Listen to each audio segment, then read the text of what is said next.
Hola chicos, ¿cómo están? Hoy día vamos a hacer una nueva cápsula grabada sobre el quiebre de los gobiernos conservadores, ¿ya? Y cómo los liberales logran ganar la elección de 1961. Vamos a continuar con el mismo objetivo de aprendizaje de la semana pasada, ¿ya? Y procedo a compartirles pantalla para mostrarles el PPT que les he preparado. Ya, el quiebre conservador, chiquillos, está presente en lo que es el diseño del presidente Manuel Montt, que está aquí en la foto de portada de este, de este PPT, ¿ya?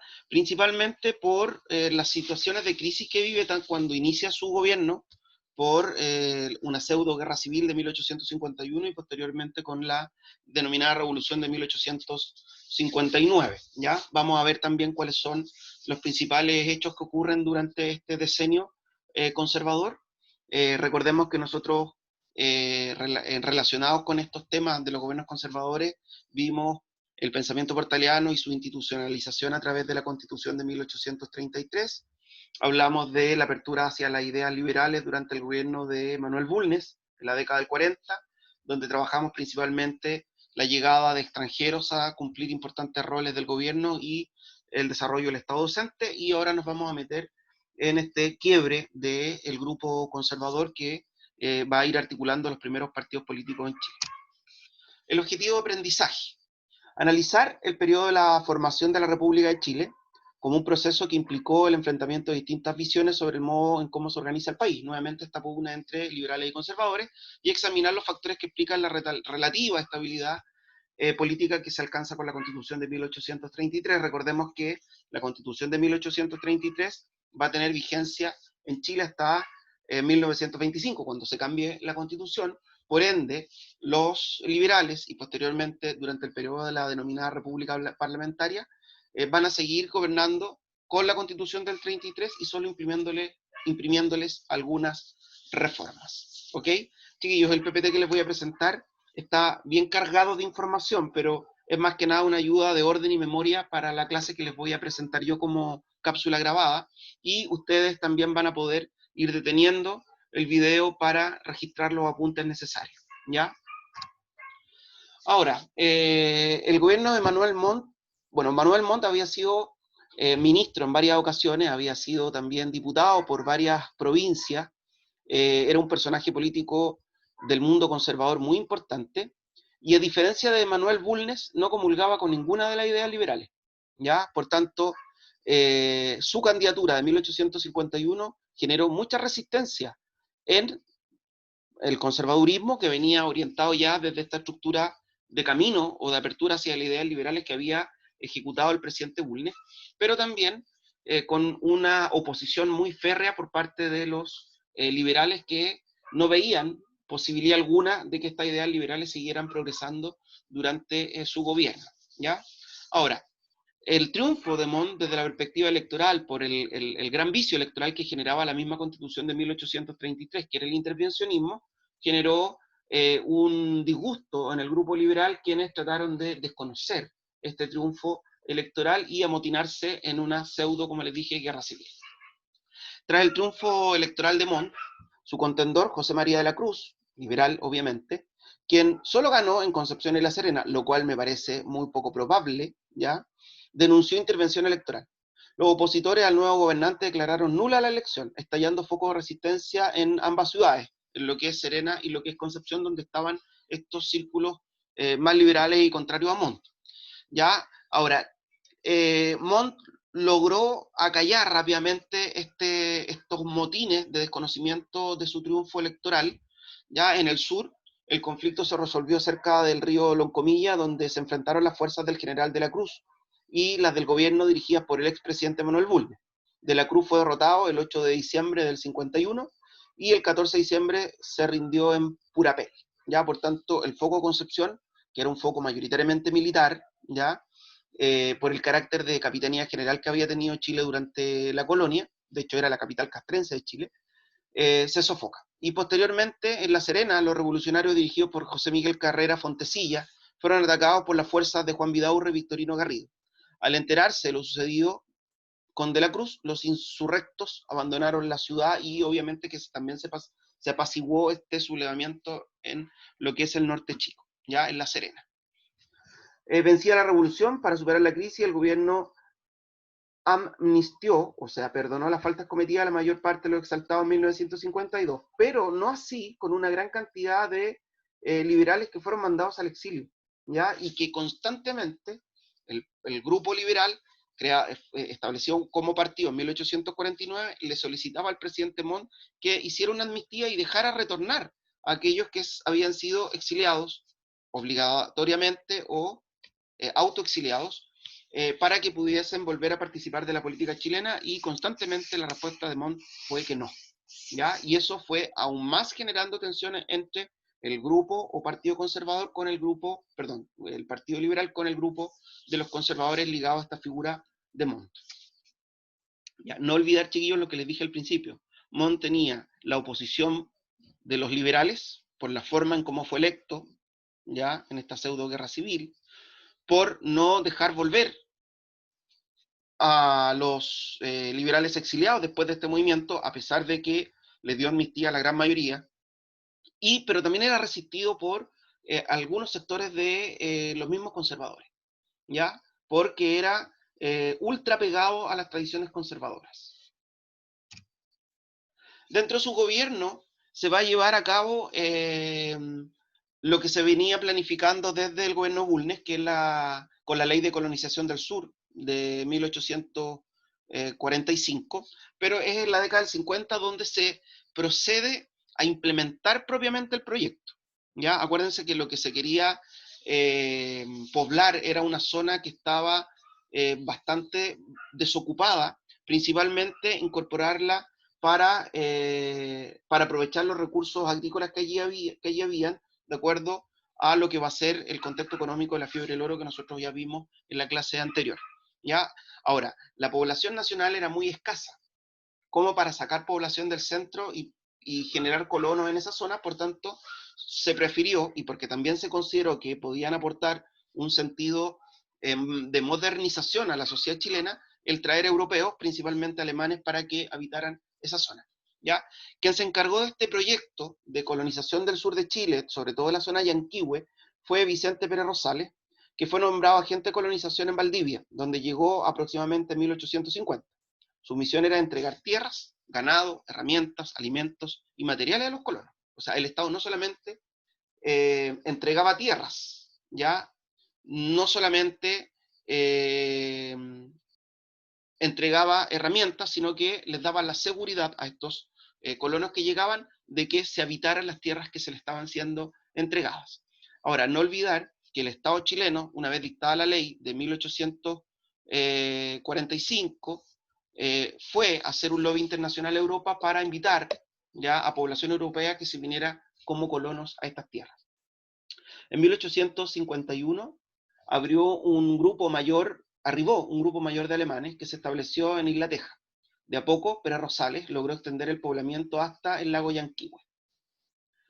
Por eso que nosotros vemos una caracterización cultural y productiva de zonas alemanas dentro de esta área, como por ejemplo Frutillar, ¿ya? Y los alemanes aportaron también con lo que tiene que ver a fortalecer una naciente clase media que se estaba generando, a hacer soberanía sobre territorios que estaban baldíos o desocupados, y también importaron una serie de estructuras agroindustriales, como por ejemplo el tema de la cerveza. En 1853 se fundó Melipulli, que después se llamó Puerto Montt, y en 1854 se fundó Puerto Varas. Así los colonos alemanes se instalaron en Osorno, Puerto Octay, Puerto Varas, Frutillar, La Unión y Río Bueno, ¿ya? Y entre 1851 y 1860 se calcula que llegaron más de 3.000 alemanes a esta zona, auspiciados, como les dije, por el gobierno de Chile dentro de este proyecto de colonización del sur. También durante este gobierno de Manuel Montt, se va a desarrollar un incipiente sistema financiero en Chile, ¿ya? Y esto tiene que ver, chiquillos, con lo que yo les decía la semana pasada, de que la economía chilena, desde la independencia en adelante, va a transitar desde las medidas conservadoras y proteccionistas hacia medidas un poco más liberales, ¿ya? Y esta estructura, el sistema financiero, tiene que ver con esa estructura de pequeños avances hacia una economía abierta al mundo del libre comercio, sustentada en una economía de carácter global ya a finales del siglo XIX, y que está marcada por el liberalismo o capitalismo clásico. ¿Ya? Partimos con medidas proteccionistas, Manuel Rengifo, y de ahí en adelante se va armando un camino hacia la liberalización de la economía o el abrazo hacia el capitalismo. Ya, acuérdense que es el gran paradigma económico del siglo XIX. Ya, en 1855, por ejemplo, una ley permitió la creación de la Caja de Crédito Hipotecario para fomentar la agricultura mediante la entrega de préstamos a largo plazo. Ya, tenemos que enfocarnos, chiquillos, que la fiebre del oro aproximadamente se desarrolló en Chile hasta 1857, cuando cayó de sopetón por la disminución de la demanda externa y y el poco perfeccionamiento y transformación productiva del agro chileno. ¿Ok? Por tanto, para 1855, cuando se crea esta caja de crédito hipotecario, para fomentar el tema de la producción agrícola, aún estamos en el periodo de la exportación de trigo a Australia y California. La misma ley autorizó la creación de sociedades anónimas, para este fin, gracias a lo cual surgieron los bancos hipotecarios, ¿ya? Sociedad anónima propio de lo que es el capitalismo. También en 1855 empezó a funcionar el primer banco autorizado legalmente, el de Valparaíso, y en 1859 se fundó el Banco de Chile. Uno de los elementos importantes, chiquillos, y que si bien no está ligado con el mundo financiero, pero también es importante recalcar, es que al final del periodo del gobierno de Bulnes se había iniciado la construcción de las primeras líneas férreas, primero entre Copiapó y Caldera, y durante este gobierno se va a concretar también la construcción del ferrocarril entre Valparaíso y Santiago, ¿ya? Conjuntamente con la extensión de las líneas del telégrafo como una forma de comunicar el territorio nacional, que para este momento va desde lo que es La Serena, porque la frontera norte aún no está consolidada, desde lo que es La Serena o Copiapó, Caldera, hasta lo que es el sector de la zona sur, previo a lo que es el territorio mapuche, araucano, que aún no ha sido ni pacificado ni conquistado. ¿Ya? Siguiendo con este tema del nacimiento del sistema financiero, en 1856 surgió la primera compañía de seguros, ¿ya? Y que esto es propio para la protección, sobre todo de las inversiones privadas, en este camino hacia el establecimiento de una economía de corte liberal, generando la apertura hacia los mercados externos y también incorporando como centro de esta actividad comercial el puerto del Valparaíso. En 1860 se dictó la ley de bancos de emisión, que permitió emitir papel moneda sin control estatal hasta por el 150% de las reservas de cada capital del banco. Aquí hay un punto importante. Acuérdense que hoy día la emisión de dinero está controlada por el Banco Central desde una dirección central y autónoma. Aquí cada banco, que eran bancos privados porque no habían bancos estatales, podía emitir dinero hasta por un 150% de la reserva que tenía. O sea, si tenía una reserva de 100.000, podía emitir dinero hasta por 250.000. En 1861 se creó la ley de caja de ahorro, que era estatal, y los fondos debían ser invertidos en bonos de la caja de crédito hipotecario. O sea, el Estado en el fondo recibe, pero invierte en una entidad privada, en billete de deuda nacional, y así establecer las garantías económicas. Ya, dentro de este tema va a ocurrir uno de los elementos centrales donde comienza a producirse el quiebre entre el grupo conservador y que va a potenciar posteriormente el triunfo de los liberales en la elección de 1861 y en la cuestión del sacristán. El nombre lo dice, la cuestión del sacristán, o lo que a nosotros generalmente llamamos una cuestión, es un hecho insignificante, pero las repercusiones que tiene este hecho insignificante es la generación de los partidos políticos dentro del conservadurismo, que es el Partido Nacional y lo que es el Partido Conservador, y la unión del Partido Conservador, contrario al presidente Montt, con los liberales para crear la fusión liberal-conservadora que va a obtener el triunfo electoral en la elección de 1861. ¿Ya? La cuestión del sacristán tiene como centro del conflicto el derecho patronato, ¿ya? O sea, la unión de la Iglesia-Estado y la supremacía del poder civil sobre el ordenamiento y la administración de la Iglesia en el territorio chileno, tal cual lo habían tenido los reyes españoles durante el periodo colonial. En 1856 se produjo la denominada cuestión del sacristán, que sucedió cuando la Corte Suprema revocó una decisión del arzobispo Rafael Valentín Valdivieso, arzobispo de Santiago, Aunque la situación se resolvió, el asunto provocó una profunda discusión respecto a la influencia de la Iglesia en el Estado y la sociedad, ¿ya? Y obviamente que el obispo se encargó a través de sus sermones en la catedral los días domingos de atacar constantemente al gobierno de Manuel Montt por las continuas intervenciones que hacía dentro de la iglesia, ¿ya? Y obviamente que el gobierno de Montt le replicó al obispo con la posibilidad, o sea, con la obligación de que se callara o que iban a recibir una sanción. Obviamente que esto generó un quiebre dentro del grupo conservador, que era ampliamente apegado a la iglesia, ¿ya?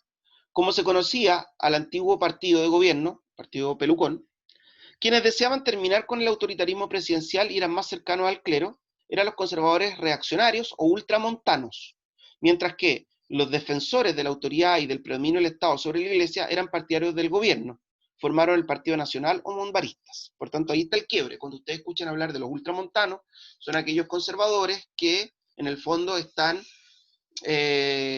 viendo que están apegados a lo que es la Iglesia Católica, mientras que los monbaristas son aquellos que creen férreamente en el derecho de patronato. Ya, de este quiebre, como les dije, surgen dos partidos, y ese quiebre dentro del conservadurismo, entre los que están a favor del obispo y los que están a favor del presidente, van a permitir que en 1858 se forme la denominada fusión liberal conservadora, integrada por conservadores y liberales radicales. Se oponían al gobierno de Montt y al autoritarismo presidencial y defendían las libertades públicas que no fuesen contra la religión católica, ¿ya? Por tanto, en el fondo, los conservadores dejaron de actuar como grupo y aún peor, uno de esos grupos, que además es contrario al gobierno de Montt, se fusionó con los liberales para transformarse en oposición. Dentro de este contexto, porque la cuestión del sacristán ocurre en 1856, en 1857 se entra en vigencia lo que es el Código Civil.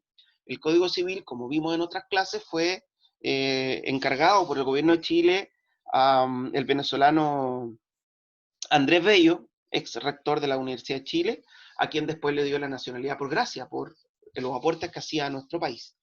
Este código se basaba en los principios del derecho romano, en el código napoleónico, que se había dictado en el Imperio Napoleónico, que es el primer código civil moderno, y en las antiguas leyes españolas, adoptadas por la realidad política, social y económica que tenía el país en esa época. Otra importante reforma legislativa fue la abolición de los mayorazgos. ¿Ya? ¿Se acuerdan que los mayorazgos fueron dictados en 1891 en el periodo colonial y consistían en que la tierra solo podía ser heredada por el hijo mayor, lo que había permitido la consolidación de la gran hacienda en Chile, ¿ya? Como fuente de producción económica, pero también como una fuente de dominio o de predominio social que tenía el patrón o el dueño de esa gran extensión de tierra sobre los inquilinos principalmente y también sobre los peones o trabajadores esporádicos, ¿ya? ¿Qué pasó con la crisis de 1859? ¿Ya? Porque esto, para muchos historiadores, en vez de crisis hay que hablar de revolución, ¿ya? Que en el fondo marca un poco lo que fue la dinámica de este decenio de gobierno. Por un lado, partiendo con una crisis que refuta la elección de 1851 y terminando casi el periodo con otra revolución en contra del presidente. La fusión liberal conservadora ejerció una fuerte oposición, en especial ante la posibilidad de que Antonio Varas, principal ministro del Interior, fuera electo presidente bajo esta tradición continua de que el intervencionismo electoral permitía que los primeros ministros fueran sucesores de los presidentes durante el conservadurismo. El gobierno de Montt respondió con el estado de sitio, ¿ya? Facultad extraordinaria del presidente, dada por la Constitución de 1833 a plenitud. Clausuró diarios, nuevamente recurre al veto presidencial para dejar sin efecto la ley de libertad de prensa que había sido dictada en el año 1827, que coincide con la fundación del Mercurio del Paraíso, el diario más antiguo que tiene vigencia hoy día en la actualidad. Nuevamente haciendo alusión o uso a una gran facultad que le daba la Constitución del 33, que era vetar leyes, ¿ya? Y decretó varios destierros, ¿ok? Nuevamente una práctica que había utilizado después de la crisis de 1851 y que le había generado importantes crisis en los sectores liberales. La confrontación se volvió armada, y en enero de 1859 la revuelta se extendió por todo el país, pero fue controlada por rapidez, lo mismo que pasó en 1851. El último reducto revolucionario fue el de Copiapó, liderado por Pedro León Gallo. Este rico minero formó un ejército de más de 1000 hombres, que venció a las tropas del gobierno y ocupó La Serena. En abril de 1859 fue derrotado por la división del general Juan Vidaurre Leal, y la revolución del 59, o crisis del 59, llegó a su fin. Ahora, a pesar de que se pudo controlar este movimiento, las odiosidades contra el presidente Montt se volvieron aún más fuertes, ¿ya? Y eso hizo que hubiera un mayor control sobre el proceso electoral de 1861, que permitió a José Joaquín Pérez, candidato de esta alianza liberal conservadora, o fusión liberal conservadora, derrotar a Varas, el candidato del monbarismo o partido nacional, que permite a los liberales alcanzar el gobierno, y de ahí en adelante, hasta la guerra de 1891, tener un periodo de la historia de Chile que va a estar marcado por el predominio de estos liberales. Ya, yo sé que la información es harta, por eso que les voy a dejar procesarla, y les voy a dar algunas actividades que están en el libro para que ustedes las puedan desarrollar en su cuaderno y las podamos posteriormente revisar en el horario de chat. Que estén muy bien, chiquillos, nos vemos, cuídense y cuiden su familia, nos vemos, chao.